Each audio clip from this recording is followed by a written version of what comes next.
અમદાવાદના નવરંગપુરા વિસ્તારમાં Canada work visa અને વિઝિટર વિઝાના બહાને કરોડો રૂપિયાની છેતરપિંડીનો પર્દાફાશ થયો। એક વ્યક્તિ સાથે 37.80 લાખની છેતરપિંડી કરવામાં આવી। આરોપીએ વિઝા મેળવવા માટે સિક્યુરિટી ફાળે રોકડ રકમ લીધી અને ત્યારબાદ સંપર્ક તોડીને ફોન બંધ કર્યા। ફરિયાદ બાદ નવરંગપુરા પોલીસે 6 આરોપીઓ વિરુદ્ધ ગુનો નોંધીને વધુ તપાસ હાથ ધરી છે। અમદાવાદના નવરંગપુરા વિસ્તારમાં કેનેડા વર્ક વિઝા તથા વિઝિટર વિઝાના નામે છેતરપિંડીનો બનાવ સામે આવ્યો છે। નવરંગપુરા પોલીસે 6 આરોપીઓ વિરુદ્ધ ગુનો નોંધી છે અને વધુ તપાસ હાથ ધરી છે। અમદાવાદ કેનેડાના વિઝા આપવાના નામે લાખોની ઠગાઈ કરવામાં આવી હોવાનો મામલો સામે આવ્યો છે। એક વ્યક્તિ સાથે 37.80 લાખની છેતરપિંડી કરવામાં આવી હોવાનું બહાર આવ્યું। આરોપીઓએ વિઝા મેળવવા માટે સિક્યુરિટી ફાળે રોકડ રકમ લીધી અને ત્યારબાદ સંપર્ક તોડીને ફોન બંધ કર્યા। ફરિયાદ બાદ નવરંગપુરા પોલીસે 6 આરોપીઓ વિરુદ્ધ ગુનો દાખલ કર્યો છે અને વધુ તપાસ હાથ ધરી છે। કેનેડાના વિઝા મામલે છેતરપિંડીનો બનાવ અમદાવાદના નવરંગપુરા વિસ્તારમાં સામે આવ્યો।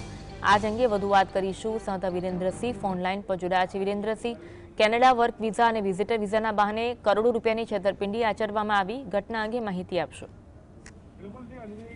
વિદેશ જવાની ગેલછાની અંદર અનેક શહેરવાસીઓ છે તે છેતરાતા હોય છે અને આ લેભાગુ જે તત્વો હોય છે તેમના દ્વારા વિઝા આપવાના નામે લાખોથી કરોડો રૂપિયાની ઠગાઈ છે ત્યારે એ આચરવામાં આવતી હોય છે।